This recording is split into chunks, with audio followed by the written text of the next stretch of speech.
지금 웹 검색을 하거나 스마트폰을 보고 계신가요? 그럼 여러분은 이미 딥러닝을 사용하고 있는 겁니다. 오늘날 우리 사회 구석구석을 움직이는 이 기술, 딥러닝. 이번 시간에는 이 혁신적인 기술의 심장부로 한번 들어가 보겠습니다. 자, 시간을 거슬러 올라가 보죠. 바로 2012년. 인공지능의 역사에서 정말 거대한 전환점이 찾아온 해입니다. 지금부터 우리가 함께할 이야기는요, 그냥 딱딱한 기술 설명서가 아니에요.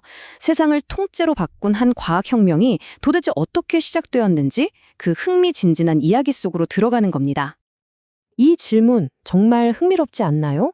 어떻게 보면 되게 간단해 보이잖아요.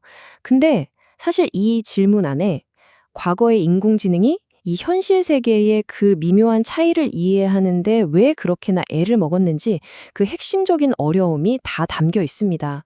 겉모습은 거의 똑같은데 본질은 전혀 다른 이 둘. 과연 기계는 이걸 어떻게 구분해낼 수 있을까요? 네, 이 질문에 대한 답을 찾으려면 먼저 그 이전의 기술, 그러니까 과거의 머신러닝 기술들이 도대체 어떤 벽에 부딪혔는지부터 알아봐야 합니다. 바로 이겁니다. 이 슬라이드를 보면 그 엄청난 차이가 한눈에 딱 들어오죠. 자, 왼쪽에 기존 방식을 한번 보세요. 이건 사람이 모든 걸 다 해줘야 했어요. 마치 요리사한테 재료 손질법을 하나부터 열까지 다 알려주는 것처럼 전문가가 직접 자, 코는 이렇게 생겼고 귀는 이런 모양이야 하는 특징, 즉 피처를 일일이 수작업으로 설계해야만 했습니다. 정말 힘들겠죠? 그런데 오른쪽의 딥러닝은 이건 차원이 다릅니다. 이 모든 과정을 그냥 자동화해버린 거예요. 기계가 방대한 데이터 속에서 스스로 특징을 발견하고 배우게 만든 거죠. 이게 바로 선택성 불변성 딜레마라는 건데요. 말이 좀 어렵죠.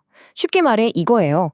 기계는 늑대와 개처럼 아주 미세하지만 결정적인 차이에는 엄청나게 선택적으로, 그러니까 예민하게 반응해야 해요. 동시에 사진 찍는 각도나 조명, 배경 같은 건 사실 본질이 아니잖아요. 이런 중요하지 않은 변화에는 불변적으로, 즉 둔감하게 반응해야 한다는 거죠.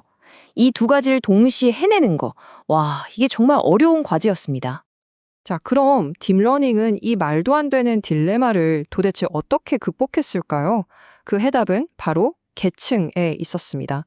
여러 층, 그러니까 레이어를 겹겹이 쌓아서 단계별로 학습한다는 정말 획기적인 아이디어였죠.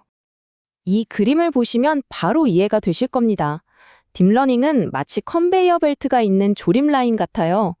자, 1단계에선 그냥 점과 선 같은 단순한 픽셀 정보를 받아들여요.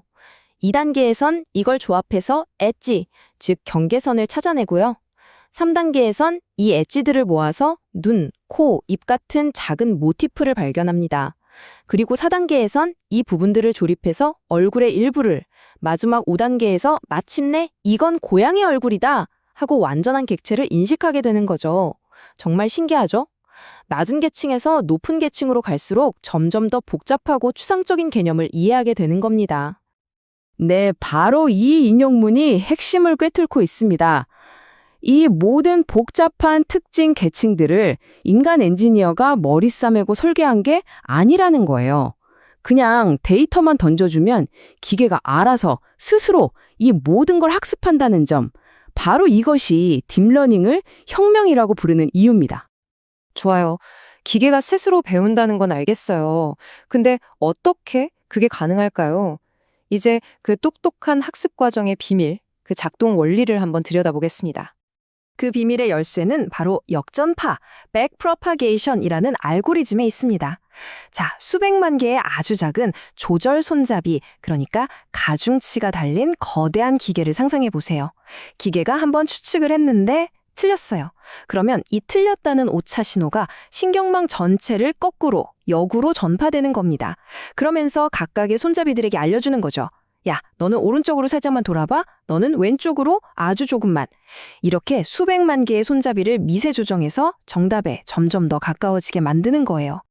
이 과정을 확률적 강사하강법이라고 부르는데요. 이것도 비유를 들자면 안개가 자욱한 산 위에서 가장 낮은 계곡 바닥을 찾아 내려가는 것과 같아요. 어디가 제일 낮은지 모르니까 일단 지금 서 있는 곳에서 가장 가파른 내리막길 방향으로 한 걸음씩 계속 내려가는 거죠. 계속 내려가다 보면 언젠가는 가장 낮은 지점에 도달하겠죠. 바로 그게 학습의 원리입니다. 자, 이제 이론은 충분히 본 것 같고요. 이 혁명이 실제 현실에서 어떤 결과를 만들어냈는지, 그리고 그 혁명의 중심에 어떤 주인공들이 있었는지 직접 확인해 보겠습니다. 이 타임라인을 보면 참 드라마틱해요. 90년대 후반만 해도 신경망 기술은 머신러닝 학계에서 거의 찬밥 신세였거든요. 그런데 2006년에 새로운 학습 방식이 나오면서 다시 주목받기 시작하더니 마침내 2012년 이미지넷이라는 대회에서 그야말로 압도적인 성령을 보여주면서 화려하게 부활한 겁니다. 그 화려한 부활의 주인공, 바로 합성곱 신경망, 줄여서 컨버넷입니다. 딥러닝계의 시각 전문가라고 할 수 있죠. 이 친구는 우리 인간의 시각 시스템에서 영감을 받았어요. 우리가 뭔가를 볼 때 전체를 통으로 인식하는 게 아니라 선, 모서리, 색 같은 작은 특징부터 보잖아요. 컨버넷도 똑같습니다. 이미지의 작은 부분, 지역적인 특징부터 파악한 다음에 이걸 차곡차곡 조합해서 전체를 이해하도록 설계된 말 그대로 보는 법을 제대로 아는 녀석인 거죠. 그리고 바로 그 2012년 이미지넷 대회에서 이 컨버넷이 정말 세상을 뒤집어 놓습니다. 당시 네로라하는 다른 모델들의 오류율을 거의 50%, 절반 가까이 줄여버리는 진짜 말도 안 되는 결과를 보여준 거예요. 학계 전체가 충격에 빠졌죠. 바로 이 숫자가 이제부터는 딥러닝의 시대다라고 선언하는 거대한 신호탄이었습니다. 자, 이미지를 보는 전문가가 컨버넷이었다면 이번엔 또 다른 전문가를 만나보시죠. 바로 순환신경망, RNN입니다. 이 친구는 언어나 음성처럼 순서가 아주 중요한 데이터를 다루는 순차 데이터 전문가예요. RNN의 가장 큰 특징은 뭐냐면 이전에 나왔던 정보를 까먹지 않는다는 겁니다. 일종의 단계 기억 장치가 있어서 바로 앞에 어떤 단어가 나왔는지 그 맥락을 기억하고 있다가 다음 단어를 예측하는 거죠. 그래서 번역이나 음성 인식에 아주 탁월한 능력을 보여줍니다. 자, 이제 정말 놀라운 순간이 다가옵니다. 연구자들이 이런 생각을 한 거예요. 잠깐만, 눈이 좋은 컨버넷이랑 말이 통하는 RNN이랑 이 둘을 합치면 어떻게 될까? 시각 전문가와 언어 전문가, 이 드림팀을 결성한 거죠.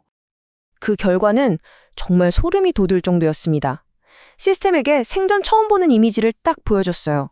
그랬더니 먼저 시각 전문가 컨버넷이 이미지 안의 상황을 쫙 스캔합니다. 여성이 있고 공원이고 프리스비가 날아가네. 그리고 이 정보를 언어 전문가 RNN에게 넘겨주죠. 그러자 RNN이 이 정보를 받아서 완벽한 문장을 만들어냅니다. 한 여성이 공원에서 프리스비를 던지고 있다. 와, 이건 그냥 사물을 알아보는 수준이 아니에요. 기계가 이미지를 보고 그 안에 담긴 이야기를 만들어낸 정말 역사적인 순간이었습니다. 딥러닝은 이미 이렇게나 많은 것을 이뤄냈지만 이야기는 여기서 끝나지 않습니다. 여전히 진화하고 있죠. 그렇다면 딥러닝은 앞으로 어떤 미래를 향해 나아가고 있을까요? 전문가들은 크게 세 가지 방향을 주목하고 있습니다. 첫 번째는 비지도 학습. 지금까지는 이건 고양이야 하고 정답을 알려줘야 했잖아요. 이걸 넘어서서 정답 없이 그냥 세상을 관찰하면서 스스로 배우게 하는 겁니다. 두 번째는 강화 학습과의 결합. 게임 캐릭터처럼 수많은 시행착오를 겪으면서 최적의 행동과 전략을 배우는 거죠. 그리고 마지막으로 단순한 패턴 인식을 넘어서서 훨씬 더 복잡한 추론, 능력까지 갖추게 되는 것. 왜? 라는 질문에 답할 수 있게 되는 겁니다.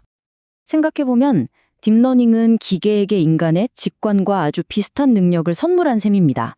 그런데 만약 여기에 지금까지 인간 고유의 영역이라고 생각했던 논리적인 추론 능력까지 더해진다면 과연 어떤 세상이 펼쳐질까요?